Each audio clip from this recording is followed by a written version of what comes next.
Hi friends, நம்ம விஜய் மல்லி ஸ்டோரியில் வந்து பார்த்திங்கன்னா இந்த சுடர் நிஜமாகவே கொலை பண்ணப்பட்டாங்களா இல்லை உயிரோடு இருக்காங்களா, அப்படியே கொலை பண்ணியிருந்தாலும் ஸோ அவங்கள யார் கொலை பண்ணியிருப்பாங்க அப்படிங்கிற மாதிரி நிறைய கேள்விகளோட கதை வந்து மூவ் ஆகிட்டுருக்கு. மெயினாக வந்து மல்லி கொலை பண்ணலை, பட் ஆனால் விஜயும் கொலை பண்ணியிருக்க மாட்டார்.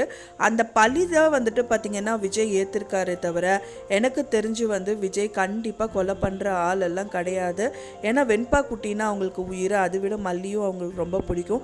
ஸோ அப்படி இருக்கும்போது கொலை பண்ணிட்டாங்கன்னா ஜெயிலில் திரும்ப போய் உட்காந்துட்டாங்கன்னா இவங்க கூட வாழ முடியாது அப்படிங்கிறது அவருக்கு நல்லாவே தெரியும். ஸோ அதனால விஜய் வந்து இந்த விஷயம் கண்டிப்பாக பண்ணியிருக்க மாட்டார். மல்லியை கூட்டிகிட்டு போயிடுவாங்களோ அப்படிங்கிறதுக்காக தான் விஜய் வந்து அங்கே உட்காந்துட்டு இருக்காங்க.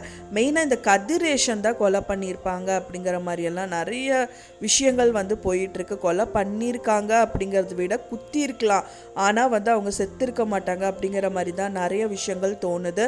ஏன்னா வந்து கதிரேஷன் வந்து மல்லிக்கு வந்து இப்போ எதிரியே கிடையாது. என்னதான் தன்னோட பொண்ணு செத்திருந்தாலும் வந்து பொண்ணு மாதிரி இருக்காங்கன்னு சொல்லி தான் இந்த சுடரை வந்து நம்பிட்டு இருந்தாரு. இது சுடர் தான் மல்லி முதல்ல சொல்லியும் அவங்க நம்பலை. அப்புறம் நம்புற மாதிரி ஒரு தருணம் வரும்போது வந்து தன்னோட பேத்தியை வந்து கடத்திட்டு போயிட்டாங்க. ஸோ ஃபைனலாக வந்து அவங்க கூட என்ன முயற்சியும் ஏற்காம மல்லி வந்து துணிச்சு வந்து அவங்களோட உயிர் போனாலும் சரின்னு சொல்லிட்டு தனியாக அங்கே போயிட்டு இந்த சுடர் கூட போராடி செஞ்சு நம்ம வெண்பா குட்டியை காப்பாற்றி கூட்டிகிட்டு வந்துட்டாங்க. ஸோ அவர் என்ன நினைப்பார், தன்னோட சொந்த மகளே இல்லைனாலும் இவ வந்து வேறொருத்தி தான் இருந்தாலும் வந்து அந்த குழந்தை மேலே அவ்வளோ பாசம் வச்சிருக்காளே, ஸோ என்னோட பொண்ணு மேலே இவ்வளோ பாசம் வச்சிருக்காளே அப்படின்னு தான் நினைக்கிறாரு. ஒரு டயத்தில் வந்து தன்னோட மல்லியை வந்து பார்த்திங்கன்னா தன்னோட மகள் அப்படிங்கிற மாதிரி தான் நினச்சிருப்பாரு. ஸோ அதனால வந்து பார்த்திங்கன்னா நம்ம வெண்பா குட்டி மேலே உயிரே வச்சிருக்கிறவர் வந்துட்டு கண்டிப்பாக வந்துட்டு அவர் பேசிகிட்டு இருந்திருக்காரு. அதாவது வந்து அவரோட ஆட்கள் கிட்ட வந்து சொல்லிட்டு இருக்காங்க, இங்கே பாருடா சுடர் இங்கே தான் இருக்கா, அவளை போய் தீர்த்து கட்டு அப்படிங்கிற மாதிரி சொல்லியிருப்பாங்க.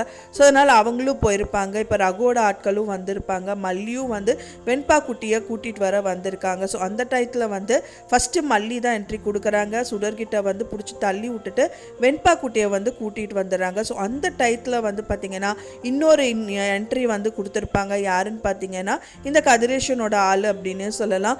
ஸோ மல்லி வேறு ஏதோ கத்தியில் குத்திட்டு அண்ட் தென் வந்து பார்த்திங்கன்னா அங்கே இருந்த கத்தியில், அதாவது மல்லி யூஸ் பண்ண கத்தியில் குத்திருப்பாங்களோ என்னவோங்கிற மாதிரி தான் இருக்குது.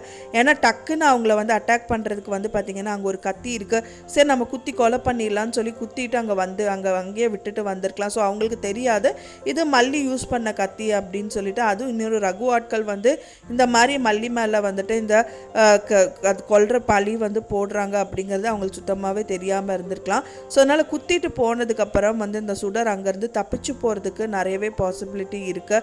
ஸோ அவங்க தான் தப்பிச்சு போனாங்களா இல்லை யாராவது கூட்டிகிட்டு போய் வச்சுருக்காங்களா, என்னதான் ரகு வந்துட்டு சுடரை மறுத்தாலும் வெறுத்தாலும் ரகுக்கு நல்லாவே தெரியும் சுடர் வந்து ஒரு நல்ல பர்சன் அவங்களுக்கு அப்படின்னு சொல்லிட்டு. ஸோ அதனால வந்துட்டு சரி ஒரு நல்ல டீலிங்குக்கு வந்துடலாம் அப்படின்னு சொல்லிட்டு ரகுவே வந்து அவங்கள கூட்டிகிட்டு போயிட்டு மறைச்சி வச்சுருக்காங்களாங்கிற மாதிரியெல்லாம் நிறைய விஷயங்கள் இருக்குது. ஆனால் வந்து ராஜிக்கிட்ட சொல்லும் போது இல்லை நான் அந்த கொலை பண்ணலைன்னு மட்டும்தான் சொல்லியிருக்காங்க. ஸோ அதுவும் தெரியல. இல்லை சுடரே போய் தனியாக ஹைட் ஆகிட்டு இவங்களெல்லாம் அப்புறம் வச்சுக்கலாங்கிற மாதிரி. சரி இப்போத்துக்கு மல்லியோ விஜயோ அரெஸ்ட் ஆகட்டும், அவங்க ஃபேமிலி ஒரு வழி பண்ணலாம், அதுக்கப்புறம் நம்மளுக்கு வந்து பார்த்திங்கன்னா இவங்களை வச்சு ஒரு வழி பண்ணி எடுத்துடலாங்கிற மாதிரி ஒரு பிளானில் இருக்காங்களோ இல்லையோ அப்படிங்கிற மாதிரி தான் வந்து நிறைய விஷயங்கள் தோணுது. ஆனால் வந்து மல்லி இப்போ ப்ரோமோவில் வந்து பார்த்திங்க அப்படின்னா மல்லி வந்து இந்த ராஜிக்கிட்ட பெரிய சவால் தான் விட்டுருக்காங்க. இனி நான் வந்து எந்த ஒரு ஆதாரம் கண்டுபிடிக்கல, நான் கண்டிப்பாக ஆதாரம் கண்டுபிடிச்சேன் அப்படின்னா நீங்கள் எல்லாருமே தொலைஞ்சிங்க அப்படிங்கிற மாதிரி வந்துட்டு அங்கே சொல்லிட்டு வந்துடுறாங்க அப்படின்னே சொல்லலாம். ஆனால் அவங்களுக்கு தெரியாது எல்லாமே பண்ணது இந்த ராஜி தான் அப்படின்னு சொல்லிட்டு. ஆனால் ராஜியும் அந்த சுடரும் வந்து ஒரு கூட்டாளி அப்படிங்கிறது கொஞ்சம் வந்து தெரியும் அப்படின்னே சொல்லலாம். ஸோ அதனால அது வந்து கெஸ் பண்ணி இந்த ராஜி பண்ணுறதா கூட இருக்கலாம் அப்படிங்கிற மாதிரி கூட அவங்க நினைக்கிறாங்க. ஆனால் இவங்களுக்கான என்ன டீலிங் அப்படிங்கிறது ஃபுல்லாமே வந்து மல்லிக்கு தெரியாது. ஸோ வெயிட் பண்ணி பார்க்கலாம் ஃப்ரெண்ட்ஸ் என்ன தான் நடக்குது அப்படின்னு சொல்லிட்டு. நான் சொன்ன இந்த தகவல் உங்களுக்கு பிடிச்சிருந்தா மறக்காமல் லைக் பண்ணுங்கள், ஷேர் பண்ணுங்கள், கமெண்ட் பண்ணுங்கள், சப்ஸ்கிரைப் பண்ணுங்கள். மேலும் இன்னொரு மல்லி சீரியல் அப்டேட்டோட நெக்ஸ்ட் மீட் பண்ணுறேன். தேங்க்ஸ் ஃபார் வாட்சிங் மை டியர் ஃப்ரெண்ட்ஸ். நெக்ஸ்ட் வீடியோவில் பார்க்கலாம்.